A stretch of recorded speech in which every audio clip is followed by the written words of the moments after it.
Hola y bienvenido a cómo acompañar a tu alumno de yoga con lecciones. Empezamos.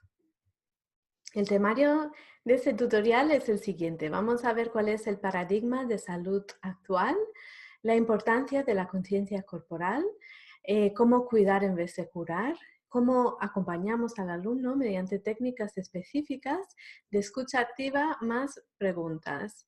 Y después te explicaré tu ejercicio para poner todo eso en práctica y una breve conclusión.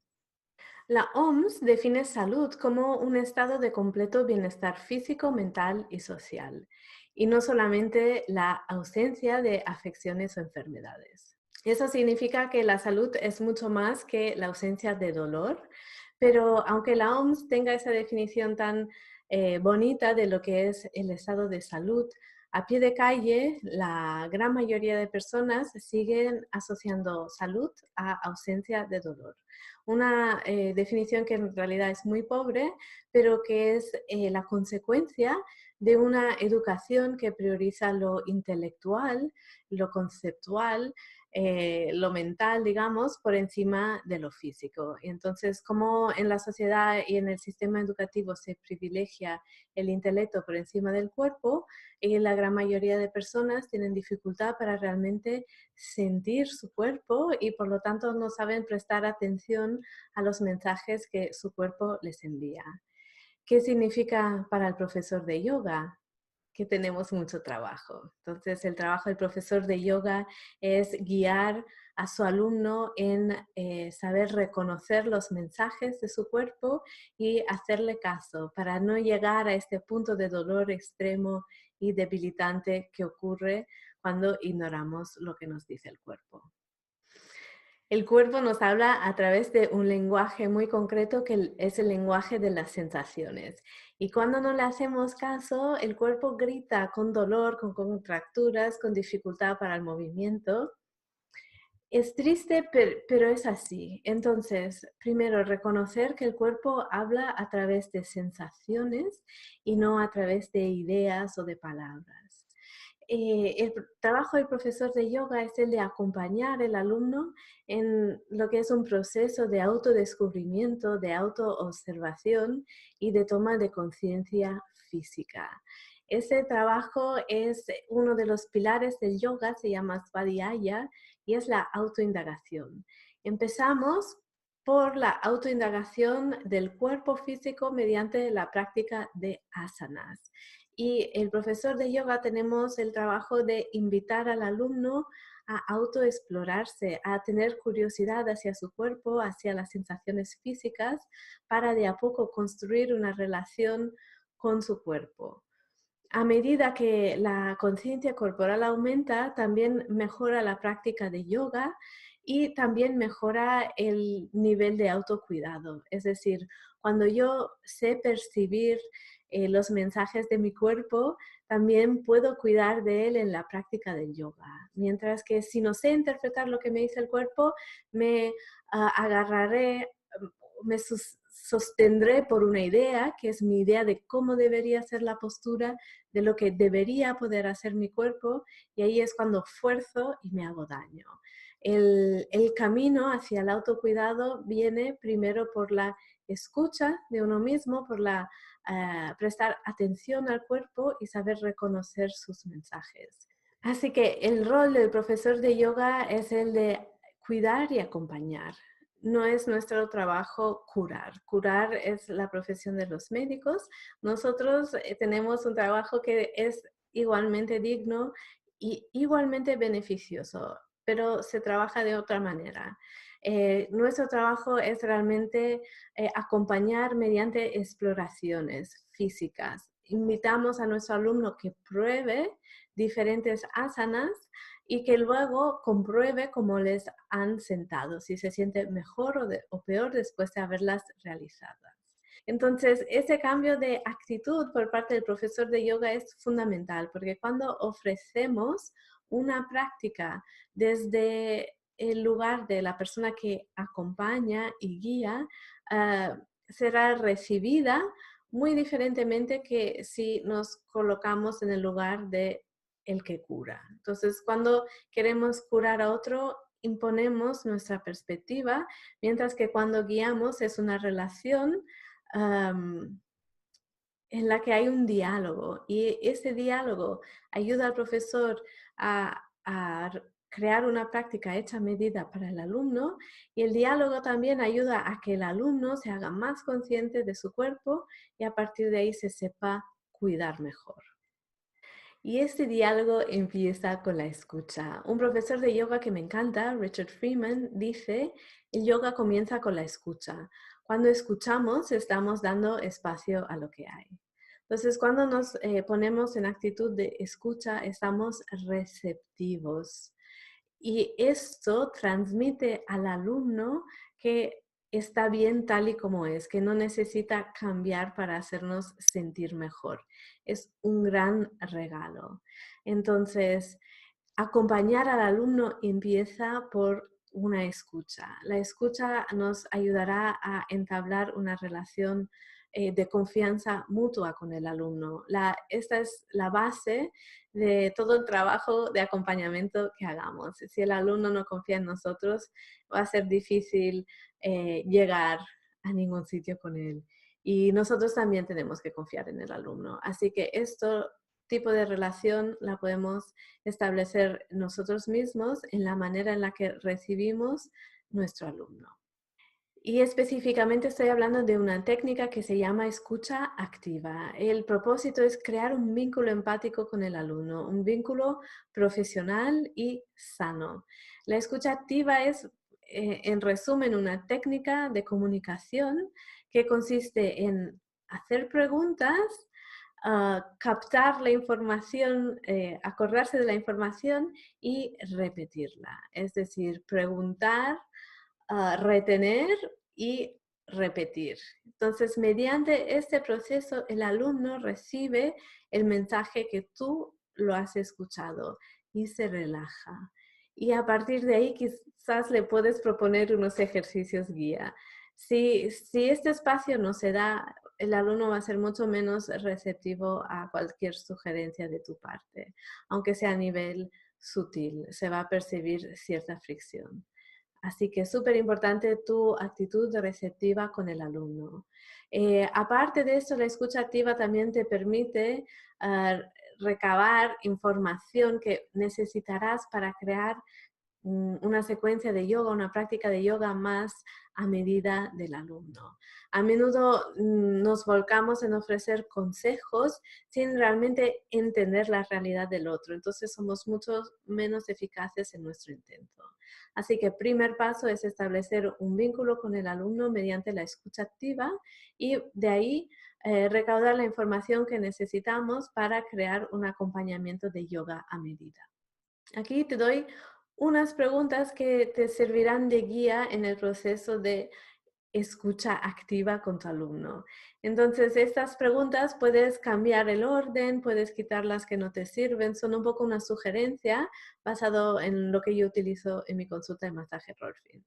Entonces, primero hay que establecer los objetivos del alumno, porque el objetivo es la meta. Entonces, el objetivo nos ayuda a saber si la práctica que estamos ofreciendo al alumno está yendo bien o si nos estamos moviendo en una dirección equivocada.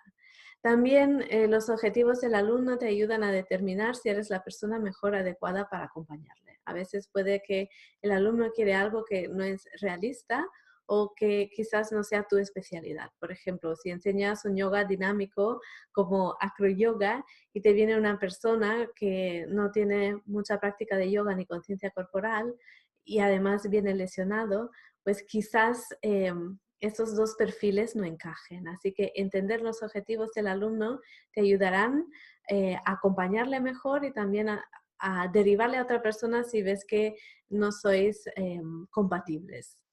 El resto de las preguntas que tengo aquí están relacionadas con el dolor, como este curso es para personas que tienen lesiones en yoga. Entonces tenemos que entender exactamente qué pasa con esa persona, cuál es su vivencia del dolor. También nuestras preguntas le ayudarán al alumno a volverse curioso hacia su propio cuerpo y es una invitación a la autoindagación mediante el dolor. Como he dicho al principio, hay personas que experimentan dolor y no dolor, y para ellas el dolor es la puerta de entrada a conocerse más a fondo. Entonces, preguntas sobre el dolor son, ¿dónde duele? ¿Hace cuánto tiempo hay dolor? Eso es importante para saber si estamos tratando con una dolencia crónica o una cosa puntual. Si es crónico, obviamente si es un dolor que existe hace más de 3 o 6 meses, vamos a preguntar si esa persona ha ido al médico y en tal caso vamos a recomendarle que por favor vaya porque necesitamos un diagnóstico y también para asegurarnos que su médico le ha dado el visto bueno para practicar yoga, súper importante. Después, siempre tratando con personas que padecen dolor, una pregunta que es muy útil es en una escala de 1 a 10, ¿cuál es el nivel de dolor? Entonces, esto le sirve al alumno para empezar a tomar conciencia sobre sí mismo, sobre su cuerpo. Y nos sirve a nosotros también para hacernos una idea más clara del nivel de dolor que está sufriendo esa persona. Información que nos sirve también dentro de la práctica. Por ejemplo, una persona que viene a practicar y que ya padece dolor mm, antes de hacer yoga, pues monitorear su nivel de dolor nos dirá si la práctica de yoga es adecuada para él o ella o si la tenemos que modificar. Es decir, si un alumno viene a mi clase de yoga y padece de un dolor crónico de nivel 3, por ejemplo, durante la práctica del yoga yo quiero que este dolor se mantenga a un 3 o como mucho que disminuya, pero en el momento que el alumno se da cuenta que ese dolor está subiendo, pues me tiene que avisar para yo poder ofrecerle una modificación de la práctica que se adapte mejor a su cuerpo, porque el dolor nos está señalando que la práctica no le está sentando muy bien. Entonces, ese tipo de diálogo con el alumno nos ayuda a mejorar su práctica y también a él le ayuda a tomar conciencia de su cuerpo y de cuáles posturas y variaciones son más aptas para él. Tienes que recordar que esto no es una conversación de un día, eso es parte de la relación entre el maestro de yoga y el alumno y es una relación que se va estableciendo a lo largo del tiempo. Tu actitud receptiva y tu capacidad de hacer preguntas específicas es una invitación para él a interactuar contigo y dejarse acompañar. Otra pregunta importante para los alumnos que padecen de dolores, patologías, etcétera, es ¿qué movimientos te causan dolor? Entonces, esa pregunta es importante porque según el rango de movimiento que tenga esa persona, podemos adaptar mejor su práctica. Es decir, una persona que no llega a atarse los zapatos porque le duele la espalda, pues nos está comunicando que su flexión hacia adelante está limitada, que quizás no llegue a hacer una flexión completa porque le causa dolor, por lo tanto tenemos que adaptar la práctica al rango de movimiento que esa persona puede hacer sin dolor, ¿vale? No podemos pedirle que haga un movimiento que le causa dolor. En la práctica del yoga hacemos muchísimas flexiones hacia adelante, así que eso es el primer movimiento que tenemos que investigar. ¿Puede mi alumno realizar una flexión hacia adelante sin dolor? Entonces, todas estas preguntas te servirán para entender mejor qué le pasa a tu alumno y cómo tú puedes adaptar la práctica para su cuerpo. Otra cosa importante también es saber si sus síntomas mejoran con el yoga o empeoran o se quedan igual. Si mejoran, quiere decir que estás haciendo todo bien, fantástico. Si empeoran, quiere decir que hay que modificar su práctica. Para no causarle dolor, entonces investigar cuáles son los movimientos que pueden estar causándole dolor y esa investigación se hace junto con el alumno. Y después también hay casos en los que la práctica no tiene ningún efecto sobre el dolor de la persona, ni para bien ni para mal. Por ejemplo, como es el caso de la fibromialgia. La fibromialgia es un dolor crónico que no tiene una causa mecánica, no se debe a cómo utilizas el cuerpo en tu día a día. Los movimientos que realizaremos dentro de la práctica del yoga no afectarán el nivel del dolor. y está bien, no pasa nada. El yoga va a tener otros beneficios para personas con fibromialgia y esto ya lo verás en el apartado que corresponde. Pero que sepas que los síntomas de dolor pueden mejorar, empeorar o quedarse igual y que cada información nos dice algo distinto. Así que investiga junto con tu alumno. Mantén una actitud receptiva, hazle preguntas, repite lo que has escuchado y sigue, ¿vale? Entonces el proceso de escucha activa es hacer preguntas, captar la respuesta, repetirla y después seguir. Otra pregunta, capta información, repítela. De esta forma tú trabajas en tu capacidad retentiva, que no es fácil, y vas investigando junto al alumno en su situación. Entonces ahora ha llegado el momento de poner todo eso en práctica. Quiero que pruebes la escucha activa y junto con las preguntas específicas que te he detallado anteriormente, con 5 alumnos. Quiero que entrevistes a 5 alumnos distintos y que pongas en práctica lo que te he enseñado. Y después me encantaría saber qué es lo que aprendiste con este ejercicio, cómo te sentiste y qué te aportó. Va a pegar un cambio grande en tu relación con los alumnos y tengo muchas ganas de saber cómo te ha ido. Y para concluir, recordarte nuevamente que cuidar y acompañar son el trabajo del profesor de yoga, curar es el trabajo de un médico. Entonces, como profesores de yoga nos interesa averiguar sobre la situación de nuestro alumno para poderle acompañar con más precisión. Tengo muchas ganas de que te pongas manos a la obra y que me cuentes qué tal te ha ido.